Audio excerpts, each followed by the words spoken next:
शिव ने आरब की बातों को सुनकर हल्की मुस्कान के साथ कहा, तो तुम्हें पहले से पता था कि मैं तुम्हें ढूंढते हुए यहाँ जरूर आऊँगा। वो पल कुछ ऐसा था जिसमें दोनों की आंखों में बीते सालों की टिस और उम्मीद झलक रही थी। शिव ने आगे कहा, यकीन नहीं होता कि आरब अपनी हालत में भी वहाँ खड़ा मेरा इंतजार कर रहा था, यह जानते हुए कि मैं उसे फिर से खो देना नहीं चाहता। आरब की बातें सुनकर शिव भी अब खुद को रोक नहीं पाया। वो समझ चुका था, अगर आरब को सब कुछ पता चल चुका होता तब भी वो कभी जान लेने जैसी बातें नहीं करता। शिव की नजरें झुकी और वो थोड़ा रुका, फिर बोला, मैं जानता हूँ भाई, तू अच्छा है। मैं तुझे पागलों की तरह ढूंढ रहा था, क्योंकि तू ही मेरा भाई था जिससे मैंने सबसे ज्यादा टाइम शेयर किया है।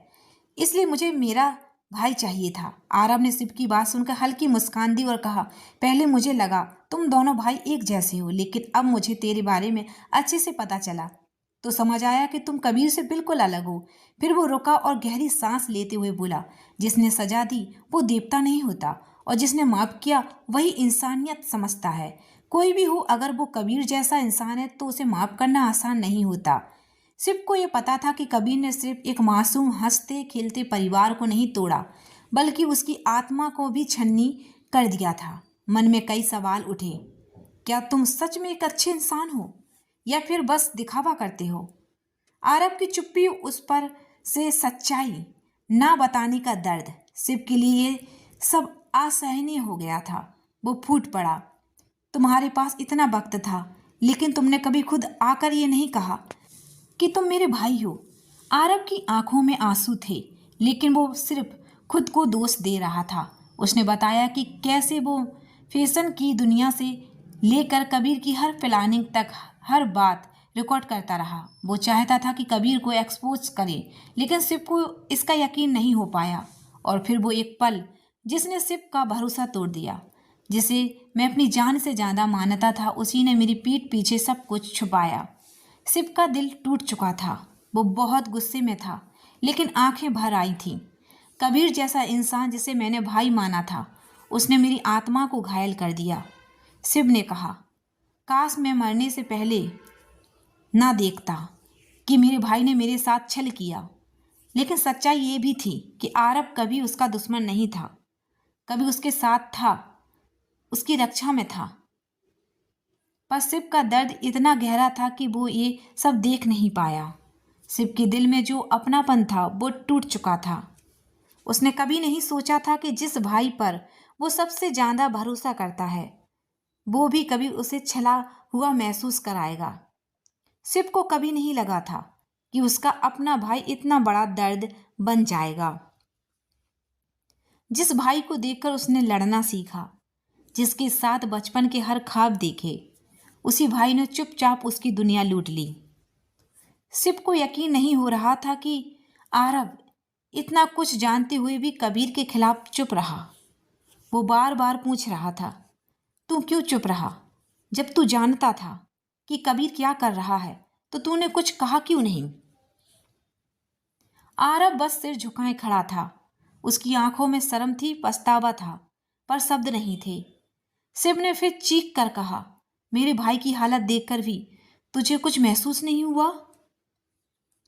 जिससे तूने बचपन बांटा, उसी को तूने अकेले दर्द में छोड़ दिया? शिव की आंखों में आंसू थे।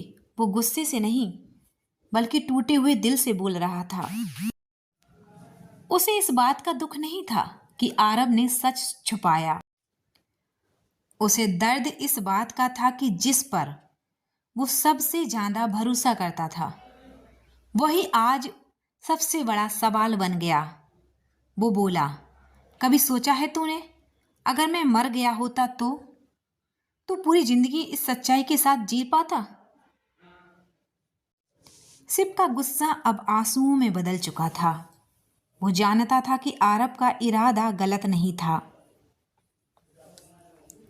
लेकिन उसकी चुप्पी ने सब कुछ बर्बाद कर दिया। आरब को आज पहली बार अपनी चुप्पी का बोझ महसूस हुआ। शिव के सवालों ने उसके सीने में जैसे हजारों सुइयां चुभा दी हो। वो कहना चाहता था कि उसने कबीर की सच्चाई सबसे छुपाई, ताकि सबकी जिंदगी बिखरने से बच जाए। पर ये सोच अब खुद उसके लिए एक सजा बन चुकी थी।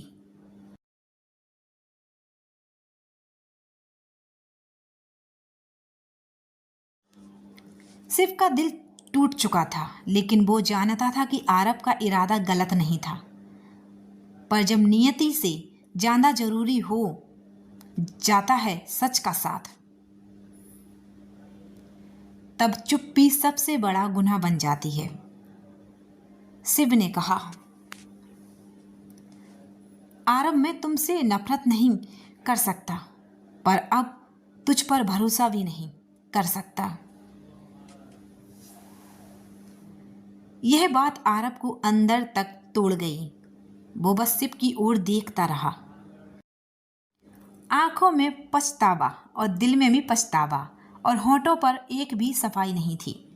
शिव ने पीठ मोड़ी और चल दिया। आज एक रिश्ता टूटा नहीं था, बल्कि दो आत्माओं के बीच की खामोशी बहुत कुछ कह गई थी।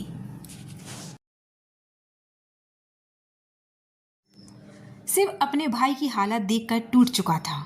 उसकी दर्दनाक मौत ने सबको झंझोर दिया था, लेकिन सबसे ज्यादा हैरानी इस बात की थी कि उसके भाई ने आखिरी वक्त में कुछ भी सफाई नहीं दी। उसे हमेशा यकीन था कि उसका भाई कभी झूठ नहीं बोलेगा, पर आज वो सब कुछ सोचकर चौंक गया। क्या वाकई में उसने कुछ गलत किया?